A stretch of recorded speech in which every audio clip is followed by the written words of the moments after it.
രംഗത്ത് ഇറങ്ങിക്കഴിഞ്ഞു. ഒരു പ്രത്യേക രീതിയിലുള്ള പ്ലാനിങ്ങുകളൊക്കെയാണ് നടത്തിയിരിക്കുന്നത്. ഇത്തവണ പുതുപ്പള്ളിയിൽ നാളെ യൂത്തിനെയൊക്കെ കൂട്ടി ഒരു സൈക്കിൾ റാലിയൊക്കെ നടത്തുകയാണ്. ഇനി എങ്ങനെയാണ് മുന്നോട്ടുള്ള പ്രചരണ രീതികൾ? നമ്മളെ സംബന്ധിച്ച് നമ്മൾ ഈ 2.5 വർഷമായിട്ട് ജനങ്ങളുടെ ഇടയിലാണ്. നമുക്ക് പുതിയൊരു ഇൻട്രൊഡക്ഷനുടെ ആവശ്യമില്ല. ജനങ്ങളോടൊപ്പം ജനങ്ങളുടെ പ്രശ്നങ്ങൾ ഏറ്റവും അവസാന ദിവസം വരെ ഏറ്റവും അവസാന ദിവസം 25 വീടിനെയാണ് തറക്കല്ലിട്ടത്. 48 വീട് കൈമാറിയതിന് ശേഷമാണ്. അപ്പം അടുത്ത 5 വർഷം കൊണ്ട് 100 വീട് കൊടുക്കുക, ഭവനരഹിതരില്ലാത്തൊരു പുതുപ്പള്ളി.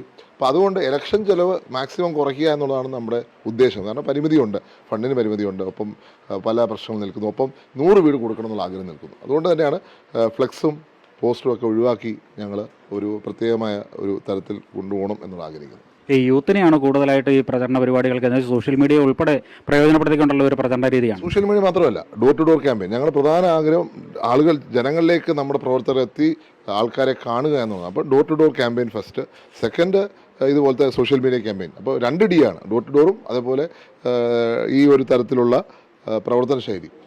അതുകൊണ്ട് നമുക്ക് കൂടുതൽ ജനങ്ങളിലേക്ക് എത്താൻ സാധിക്കുമെന്ന് ഞാൻ വിശ്വസിക്കുന്നത്. സത്യം പറഞ്ഞാൽ കഴിഞ്ഞ കുറേ നാളത്തെ പ്രവർത്തനം ജനങ്ങളോടൊപ്പമാണ്. അപ്പോൾ അതാണ്, ജനങ്ങൾക്കൊപ്പം നിൽക്കുക, പ്രവർത്തകർ നിൽക്കുക എന്നുള്ളത് എൻ്റെ ആഗ്രഹം. 2023 ഒരു ഉമ്മൻചാണ്ടി ഫാക്ടർ ആയിരുന്നെങ്കിൽ ഇന്നിപ്പോൾ അതൊരു ചാണ്ടി ഉമ്മൻ ഫാക്ടറായി തന്നെ പുതുപ്പള്ളിയിൽ മാറിയിട്ടുണ്ട്. ഇല്ല, ഇവിടെ ഇപ്പോഴും ഉമ്മൻചാണ്ടി ഫാക്ടർ. ഇപ്പോൾ കഴിഞ്ഞ പുതുപ്പള്ളി ഫെസ്റ്റിന് ഞാൻ നടത്തുന്ന ഫെസ്റ്റിന് ആങ്കർ പറയുന്ന ഉമ്മൻചാണ്ടി എന്നാണ്. ഈ തറക്കല്ലിടാൻ പോയി 25 സ്ഥലത്തിൽ 2, 3, 4 സ്ഥലത്ത് ഉമ്മൻചാണ്ടി എന്നാണ് പറഞ്ഞത്. ഇപ്പോഴും ഉമ്മൻചാണ്ടി ഫാക്ടർ. ഈ പുതുപ്പള്ളിയിൽ ഇനി എന്തൊക്കെയാണ് നടപ്പാകേണ്ടത്, അല്ലെങ്കിൽ ഇനി പുതുപ്പള്ളിക്ക് ആവശ്യമുള്ളത്? ഇപ്പം സ്പോർട്സുമായി ബന്ധപ്പെട്ട കുറേ കാര്യങ്ങളൊക്കെ ഇവിടെ നടപ്പാക്കി, ടർഫുകൾ, അങ്ങനെ കളിക്കളങ്ങൾ കുറേ വിപുലീകരിച്ചു. അപ്പോൾ യൂത്തിനെ കൂടെ നിർത്താൻ അല്ലെങ്കിൽ ഇവരെ സമൂഹത്തിന് മുഖ്യധാര കൊണ്ടുവരാൻ ഇനിയും പുതുപ്പള്ളിയിൽ എന്തൊക്കെയാണ് കൊണ്ടുവരാൻ ഉദ്ദേശിച്ചത്? ഇതിനകത്ത് ബേസിക് ആയിട്ട് ഇൻഫ്രാസ്ട്രക്ചർ ഇവിടെയുണ്ട്. ഇപ്പോൾ RIT ചിലർ പറയുന്നത് ഇവിടെ വികസനമില്ലെന്നാണ്. ഇവിടെ കാണാത്തതുകൊണ്ടാണ്. Rajiv Gandhi Institute of Technology എന്ന് പറഞ്ഞാൽ ഇന്ത്യയിലെ തന്നെ നമ്പർ 1 ഇൻസ്റ്റിറ്റ്യൂഷനിൽ ഒന്നാണ്. അവിടെ IIT ഫെസിലിറ്റി ഉണ്ട്.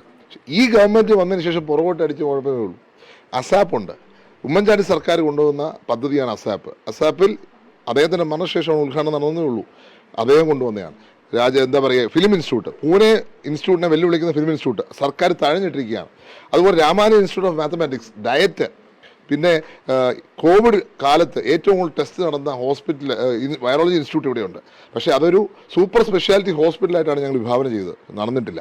അപ്പം ഞാൻ പറയുന്നത്, ഈ സർക്കാർ പല അവഗണന നടത്തിയിട്ടും ഉമ്മൻചാണ്ടി സർക്കാരിൻ്റെ ബേസ് ഇപ്പോഴും ഇവിടെ കിടക്കുകയാണ്. ഇതേപോലത്തെ ഇൻസ്റ്റിറ്റ്യൂട്ട്സ്, ഇതേപോലത്തെ വലിയ മാറ്റങ്ങൾ ഇവിടെ ഉണ്ട്. എന്നിട്ടും പ്രചരണം നടത്തുകയൊന്നുമില്ല.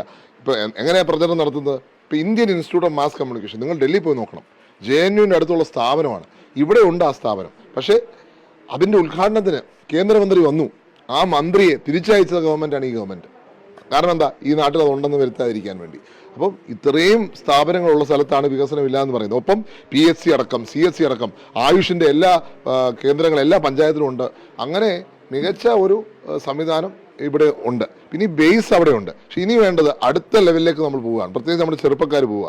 അവരെ പിടിച്ചു നിർത്താൻ എന്തൊക്കെ ചെയ്യാൻ സാധിക്കും? അതിലൊന്നാണ് നമ്മുടെ സ്പോർട്സ് എന്നുള്ള വലിയ ആശയം. അതുകൊണ്ടാണ് നമ്മൾ ടർഫ് തുടങ്ങിയത്. അതുകൊണ്ടാണ് ഡോൺ ബോസ്കോ ഗ്രൂപ്പ് ഓഫ് സ്കൂൾസുമായി ചേർന്നുകൊണ്ട് ഞങ്ങൾ പ്രാക്ടീസ് കൊടുക്കുന്ന 4 പഞ്ചായത്തുകളിൽ, ഒരു പഞ്ചായത്ത് കോട്ടയത്താണ്, 4 പഞ്ചായത്ത് ഇവിടെ നമ്മൾ ഫ്രീ കോച്ചിങ് കൊടുക്കുകയാണ് ഫുട്ബോൾ. അപ്പോൾ ഒരു സ്പോർട്സിൻ്റെ ഹബ്ബായി വളർത്തണം എന്നുള്ളതാണ് നമ്മുടെ ആഗ്രഹം. അവിടെ അതിനുവേണ്ടിയാണ് നമ്മൾ ഒരു ഇൻ്റർനാഷണൽ സ്റ്റേഡിയം പാമ്പാടിയിൽ നമ്മൾ പ്രൊപ്പോസ് ചെയ്യുന്നത്. അതിനോട് ചേർന്നാണ് നമ്മുടെ ആഗ്രഹം ഒരു സ്പിരിച്വൽ ടൂറിസം. വെണ്ണിമല രാമലക്ഷ്മണ ക്ഷേത്രം എന്ന് പറഞ്ഞാൽ ഈ നാടിൻ്റെ അഭിമാനവും 1000കണക്കിന് വർഷം പഴക്കമുള്ളൊരു ദേവസ്ഥാനമാണ്. അവിടെ കപില ഗുഹയുണ്ട്, എന്താ പറയുക, ഷഡ്കാല ഗോവിന്ദൻ മാരാരുടെ ജന്മഗ്രഹമുണ്ട്.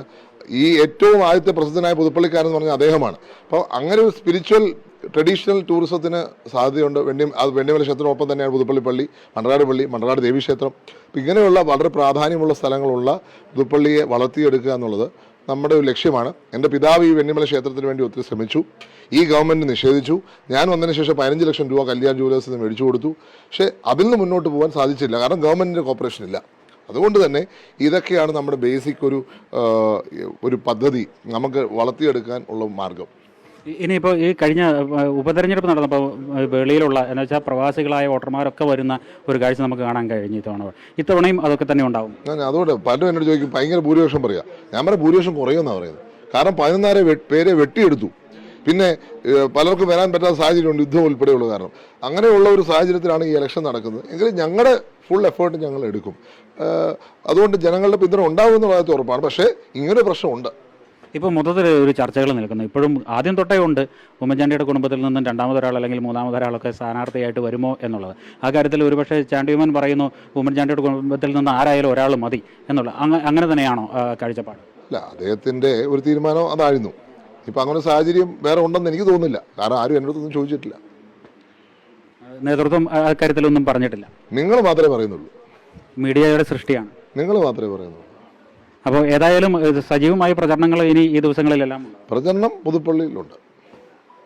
ഓക്കെ, തീർച്ചയായും. ഏതായാലും പ്രചരണമൊക്കെ വളരെ മുൻപേ തന്നെ തുടങ്ങിയതാണ്. ആളുകളെ നേരിട്ട് കണ്ട് ഓരോരുത്തരുടെയും വീടുകൾ വിടാന്തരം ഓരോ ദിവസവും കയറി ഇറങ്ങി ചാണ്ടിയുമ്മൻ തൻ്റെ ബന്ധം പുതുക്കിക്കൊണ്ടിരിക്കുന്ന ഒരു വ്യക്തിയാണ്. അതുകൊണ്ട് തന്നെ പ്രത്യേകിച്ച് ഒരു പ്രചരണ ഉപാധികളുടെ ഒന്നും ആവശ്യമില്ല, വാൾ പോസ്റ്ററുകളുടെയോ ഫ്ലക്സ് ബോർഡുകളുടെയോ ആവശ്യമില്ലാതെ നേരിട്ട് ജനങ്ങളുമായി സംവദിക്കുക, സോഷ്യൽ മീഡിയയിലൂടെ സംവദിക്കുക, അത്തരം ഒരു പ്രചരണ രീതിയിലൂടെ തന്നെയാണ് ചാണ്ടിയുമ്മൻ മുന്നോട്ട് പോകുന്നത്. അടുത്ത ദിവസങ്ങളിലൊക്കെ യൂത്തിനെ പങ്കെടുപ്പിച്ചുകൊണ്ടുള്ള പരിപാടികളൊക്കെ ആസൂത്രണം ചെയ്തിട്ടുണ്ട്. ഏതായാലും പുതുപ്പള്ളിയിലെ ജനം ഉമ്മൻചാണ്ടിയെ മറന്നുപോകില്ല. ഉമ്മൻചാണ്ടി ഫാക്ടർ ഇപ്പോഴും നിലനിൽക്കുന്നു. താനീ കഴിഞ്ഞ 2.5 വർഷം കൊണ്ട് നടപ്പാക്കിയ പ്രവർത്തനങ്ങളും ആളുകളെ വിലയിരുത്തുന്നുണ്ട്. അതൊക്കെ വോട്ടായി മാറുമെന്ന ശുഭപ്രതീക്ഷയിൽ തന്നെയാണ്, ആത്മവിശ്വാസത്തിൽ തന്നെയാണ് ചാണ്ടിയുമ്മൻ MLA. പുതുപ്പള്ളിയിൽ നിന്നും cameraman Jithu കൃഷ്ണനൊപ്പം Prashant Joseph, Amrita news.